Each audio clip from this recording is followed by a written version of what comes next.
we're here in Bank Place, and which really was an important area when the new town started to build. Because don't forget, that's the English town over there. This is the new town of Newtown Perry, when the Perrys started to build.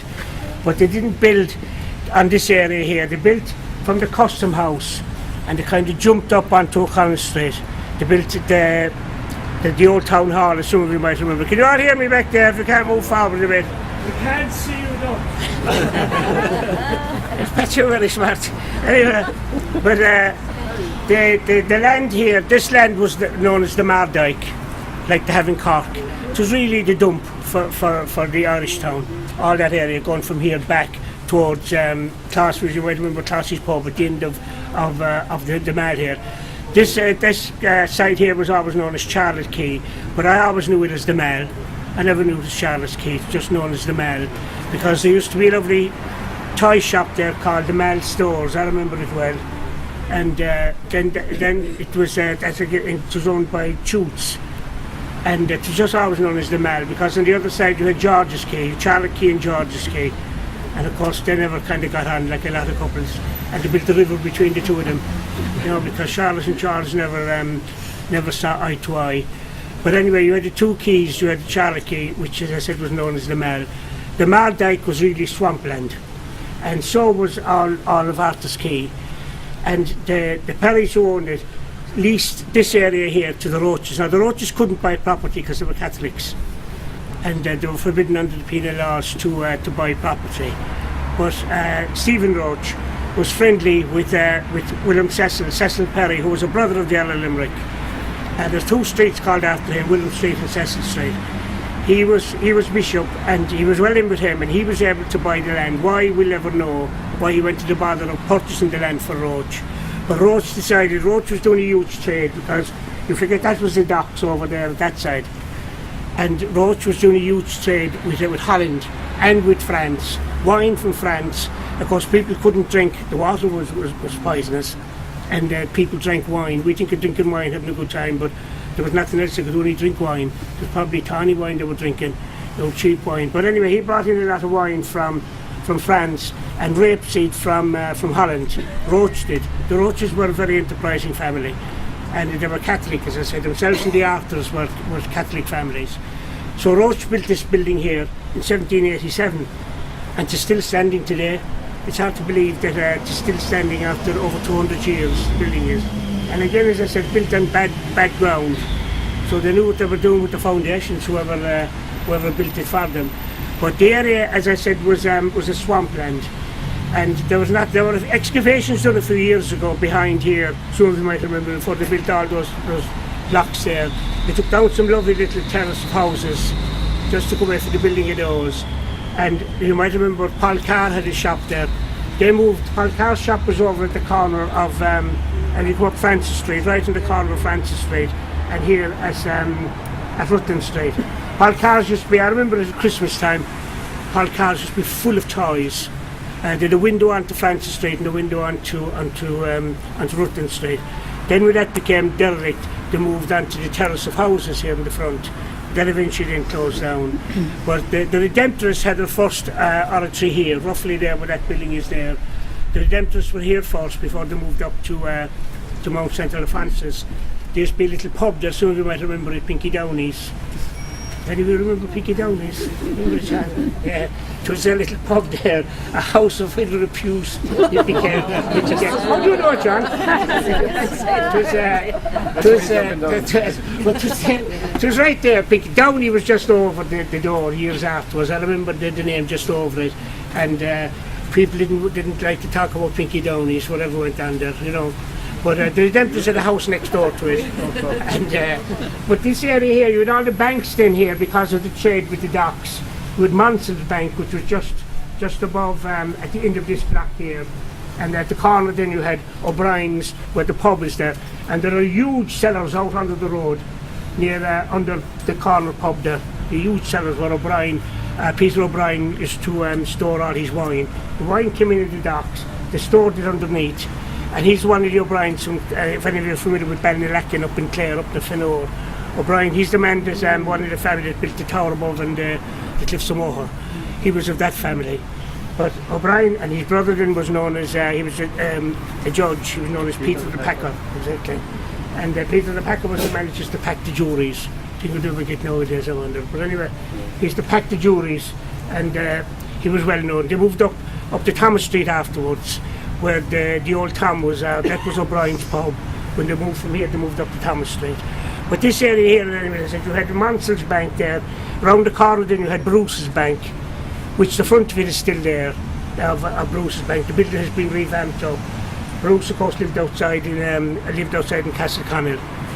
And there's a lovely book which you'll get in the library. I have a copy of it at home, I think, called The Nosegay, that was written about Bruce. And I tell you, if you read some of the poetry in it, it's a poetry book.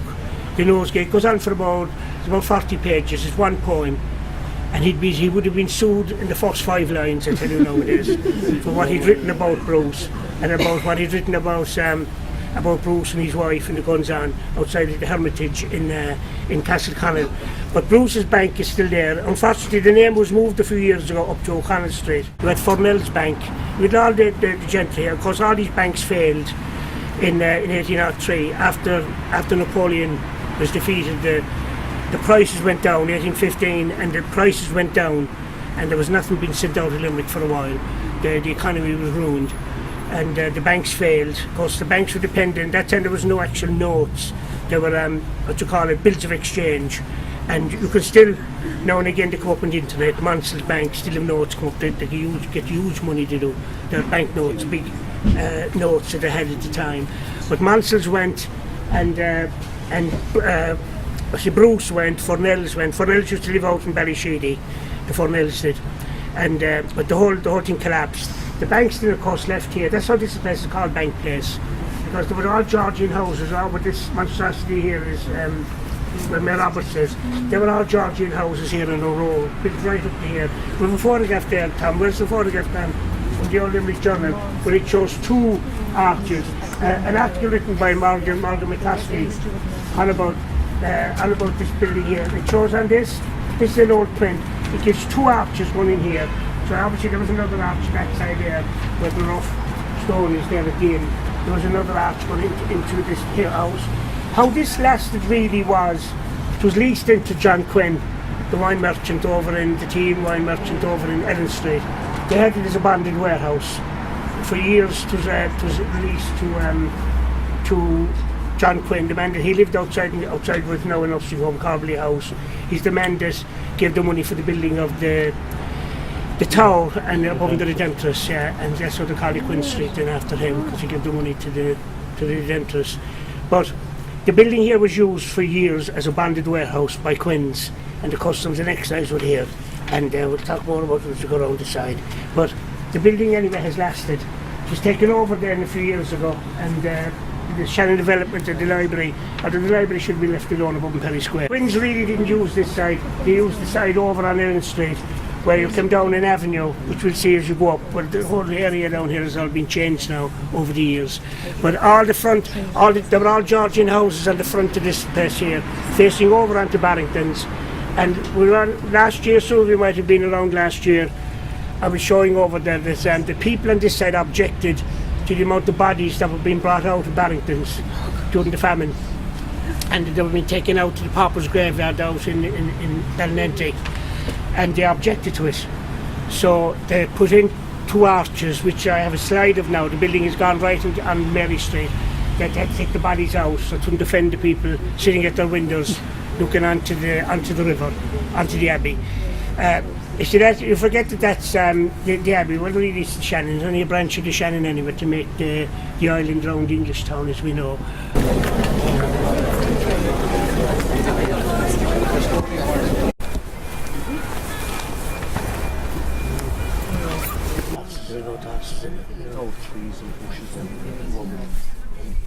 This was actually an island, believe it or not.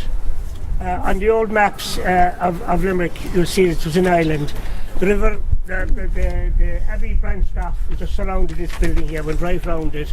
That's how the ground, as I said earlier on, was a marsh. It was very soggy land, and this was on its own in high ground. This is the first St. Michael's Church, because people forget that's St. Michael's Street out there. I remember houses out there I do in St. Michael's Street. And I remember there was a Costello family lived out there, and the father worked for Dolan's, who built that monstrosity there. Dolan's were big fruit importers, and Jack Dolan, they lived there. They were a Galway family, and they were there, I remember. And I remember all the houses that just be all along there running up the far side. But this was an island, and St. Michael, of course, is the Normans. Anything got to do with the Normans, they had a fixation with St. Michael, because if you look at any of the high mountains, you get Skellig Hill below now, St. Michael's Mound, the place up in Lisle, St. Michael, the place where you can walk out to when the tide comes in, down in Cornwall. They're all big heights, all St. Michael, got to do with the Normans. This was obviously a Norman settlement here. But during the siege in 1650, it was seen as the city was, of course, blocked off, the Irish town. Cromwell's troops wanted to get in, and they decided to knock this down because it was on its own and it was in direct line with the Irish town. So they were afraid of cannon being put here, and they could fire into the Irish town. So this place was abandoned in 1690, believe it or not. Of course, buried here, all the Arthur family are buried here. All the Roaches are buried here. God only knows which graves here, because they're very difficult to read. Because this place, I have a slide of this at home. That used to be the old entrance in here years ago. I remember that entrance there. And that's new, that entrance. But if you look at any old maps you see of Limerick, you could see this building, you see a church, and this building on its own, surrounded with water. Then eventually, when the quays were built, they decided to block this off as an island and make it one. That's how we ended up then with the new St. Michael's Church up on Denmark Street. So people often call that St. Michael's Street over there, but that's St. Michael's Street out there. The granary, I think, use St. Michael's Street all right now, the library. But other than that, it's God, do you remember it, John, this place here? Yeah. Who is besides the Arctics and Roaches? But they're Limerick names, you see. There used to be a headstone here. I looked for it a while ago and I couldn't find it. There was a Mrs. O'Halloran buried here, and she's predeceased by her 8 children. So, and I couldn't find the headstone. Probably broken. Some of them were broken, you know. Right. The up in line now, the inscriptions there. Is this up in the line? It is, yeah. Is it? I know that now, yeah. I didn't know that. Because it was the only graveyard, really. This and the one down in Killalea, which people don't even know is there either. The entrance that is blocked off, and all the headstones are used for the backs of houses in Garryowen. That's the nearest one to here. And the one outside on the Ross Bryan Road, that was outside the city then, you see. And the one out in Killalea, where we were last year. They were the only graveyards, really. And the Pauper's graveyard outside in Ballinensie. Other than that, there was nowhere else to be buried. But they became overflown anyway. It was the local grave. It was, yeah, for the city. Yeah. And they became overflown, didn't they, after a while. There's records, even Lenihan describes about dogs running away with bodies, that the graveyards were completely overflown, they were. Because this thing, you still have it like... Quakers have a good system. You can be buried in anyone's grave. Whereas here, I tell you, that's the marriage proposal. How would you like to be buried with my coat? You know, that people don't want to go into other people's graves. It's really hard to imagine what the conditions must have been like where people lived in one another's ears. The city was very small, you know, and you only had the Irish town. Then when you had this, you had when Perry started to expand, what we call the new town. He built up Partick Street first, right up along O'Connell Street, and then the intersection streets. Now the Roaches, the Arthurs had leased the land from the other side, and then it says in 1866 that he met a man that remembered shooting snipe on Arthur's Quay. So that'll tell you, it's just a swamp. But the Arthurs developed a fair bit of this. That's how they ended up with the street names. You Patrick Arthur, Partick Street, you reached Arthur Ellen, and you have Francis, his other son, Francis Arthur. The Arthurs are a very wealthy family. They were Catholic. They lived out at a place called Denumra, out on the road to Bradford, about 3 miles beyond Carbley. They lived out there in their country estate. Well, the Arthur family are still, some of them are still in England. But the Arthur's Quay, he built up Arthur's Quay on Swamp as well. That building there is reputed to be in the shape of the letter A for Arthur. Yeah. Whether it is or not is another story. You see it best, you have the front, then you have it going back into the shape, intersected by Francis Street. You know, there's no proof of it, but there's an old legend that he designed in the shape of Arthur. You know, but there were lovely shops in Arthur's Quay. There's all photographs of the shops facing onto the river. There's a photograph. You can you photograph water. areas. Come around, I checked myself, she lived in water gets, then it was up back, you know what I mean? But I remember him now, I do. Somebody used to do some trade, right? They were doctors and doctors.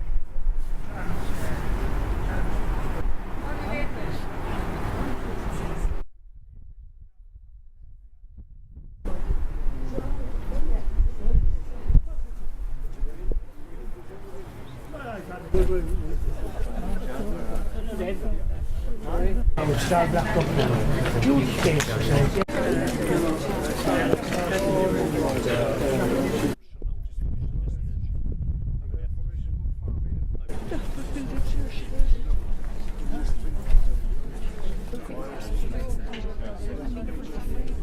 He was saying about the tobacco was separate. Tobacco was washed as well. They were separate from all the liquor.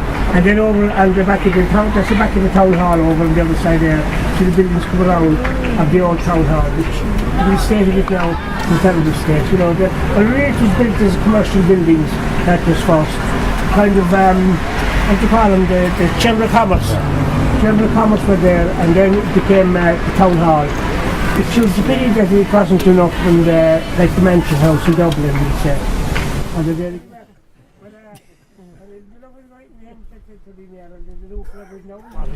There were lots of gates. There were gates on the English town. You had Hell's Gate, you had the Island Gate, you had lots of gates going in and out of the city. But they discovered those, the excavations, but they just filled them in afterwards. There's nothing you could really do with them anyway. But they found lots of artefacts there now. When they dug down, I remember going down to see that the foundations of the gate were massive. They were just there and there as you go over Ball's Bridge was Westwater Gate, and because that was an entrance over, and that was the only bridge linking English town and the Irish town was Ball's Bridge.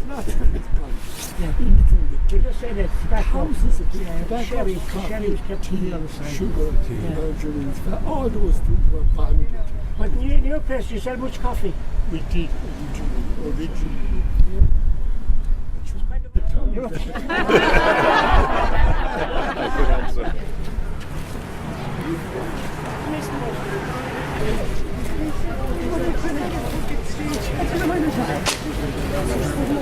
That was always a furniture store, and it was used by the Toomey Cabinet Factory with that. Before, do you remember the Toomey Cabinet Factory? You moved out to. Am I sure too old or not? What? You did? Out next door to Shetland. But the Toomey Cabinet Factory used to be there before, but it was always, I can't think of a family there before that as well, had it as a work store. It was always a work store for making some types of furniture. But the Toomey Cabinet Factory moved out about 1953, 54. They moved back in early, yeah. And he moved out to out near Shetland there. It's very far out. Yeah. Well, Canada that side as well, you know. I remember they had a place before the old Jackson was here.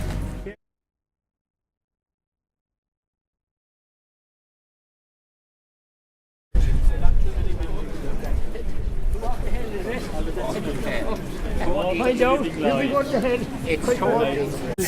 Michael Filan said that building is disgraceful. I can't understand why it's still standing. You have to ask Ger Madden. I don't know.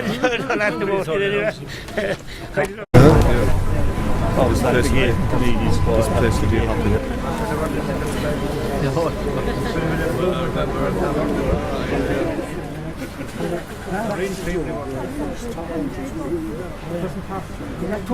Anyway, the market, there were lots of markets in Limerick. This was originally a grain market, which was first built, and then it became a real farmers market. You had the hay market up in Mulgrave Street, you had the potato market, and lots of markets. The markets behind, back where the granary was as well. You had the hay market there. You forget the amount of markets that were in the city. But this building is built, while this is here, there was a city architect, he's dead now about 15 years, Plunkett O'Callaghan. he marked the line of the city wall, of the Irish town. This was the end of the Irish town here, and he marked the street with all little gold tiles. That's, if you look up there, you can see the wall. See it going right up behind the Maloney's, up in the yard above. That's the wall of the Irish town, the old city wall coming down here, right in line with this here, and going around and back around by Watergate and around by the granary. That was the old city wall, that part of the Irish town. Of course, here you had Mungret Gate, and of course this was the road to Mungret, which was a huge, like the 15th of August, that's gone, I hope we were all at Mass. Yeah. But anyway, it was a big festival outside in Mungret. Was a huge ecclesiastical site, and it was the place to go to pray. So you went up High Street, straight up to Borbui, and on out Ballinacurra to Mungret, to the main road to Mungret, hence Mungret Gate, because the city, this gate and John's Gate, which is above, roughly where you went to Garryowen, near the cathedral there, John's Gate was there. They did most of the trade because they were the two gates that faced out to what they say, the parts of Limerick that most people were coming in from, into the markets. Whereas the other gates that were there didn't do much trade. Like the Dublin Road one, Dublin Road didn't exist, Clare Street, it didn't matter really, because there was no traffic really coming in there. Whereas John's Gate took all the traffic coming in from the old Cork Road, coming in from Cork. This one here took all the traffic that was coming in from all out West Limerick. People coming in to sell produce here and come into town through the gate, because there was nothing there, nothing up along that into the town. It hadn't been built really till Borbui started to be built up. There was a Dr. Carey from Newport. He built Carey's Road, and people started to build houses going up to the park when that developed up. Then you had what was known as the new barracks above, Sarsfield Barracks. That end of the city then started to expand. But up to that, everybody lived within the walls of the city. So you might remember Massey Reedy's yard now was over there on that side, the coal yard was there. Then round the corner you had a big potato store belonged to Foley's. Charlie Foley's farm had a potato store around the corner there. Because that pub around the corner, that should have been called Massey's instead of Smith's they call it. I asked them why they called it Smith's and they couldn't tell me the other one, says they couldn't give me the clue. But nobody knows why it was called Smith's. It's like Crank's Corner. I asked them one time, do you remember Crank's Corner? It was there in Thomas Street. Yeah. They said it was called after the cranking of the cars going around the corner. She was on the paper, I remember. When your man had it, what's his name, Gibbons, when he built that there, he had his Austin Gibbons. But so it's a pity the names haven't used. It would be a good name for the pub, Massey's, for the yard that was there. Because the amount of coal just going in and out there was phenomenal, really. Because it was the only coal yard that wasn't really, most of them were on the dock road, with Suttons, with Desperds, and a few other coal yards, mainly around the docks, easy access from the boats coming in. But Massey really had to bring the coal down all the way from the docks to here. And a huge trade was there in coal. But look at the whole place has gone now, hence the name Corn Market, because this was the original corn market, as I said, in the city. But now it's gone into, I remember, you see vegetables in here, with palatines that came in from Adair, and they used to sell what were kind of funny vegetables, cucumbers, which we'd never see in the 50s now. They had them, and the courgettes, things like that the Palatines grew. The Palatines were the old Germans that lived there, descendants from Germans that lived around Rathkeil and Adair. Names like Ruttle and Teskey, Shire, all these names you only get, we still get at Rathkeil to this day. But German, Schmidt, a lot of Bovenizer, although Limerick was always called Bovenizer. But some names that you only got from Rathkeil. But they brought in flowers. Anyone that ever sold flowers from Rathkeil or Adair, because Limerick people didn't grow flowers to sell them, but they did from Adair. Anyone that sold flowers, and they were always in from Adair or Rathkeil. Germans looked, all these descendants looked after their gardens very well. Anyway, so then eventually this became the high street of Limerick, the high street out, up onto when the new town started to be built on the far side. But this wall went over on a straight line over onto roughly onto Cathedral Place, then it went left and back to the Cathedral and back to John's Gate, and then it went right down to the hospital, St. John's Hospital, and the wall is still intact there. And then it went across the road, and then the wall is still there as you go down not Leela Street, just Leela Street. What's the other street? Neely Street, where Victory Tiles are. Neely Street. The wall goes down there behind the houses and down, and then back around into East Watergate. So that was the Irish town itself. All this would have been slabland before it was all built on. But some of you remember old Federer Bucket lived over there in the car, and I walked over, had the shop there. And the Federer lived out in the North Circular. Federer was a very wealthy man. He was one of the first fellas to buy kind of scrap. You remember after Hegarty's were there, Hegarty's had a scrap yard just there where that gate is up there. Back in the stall there.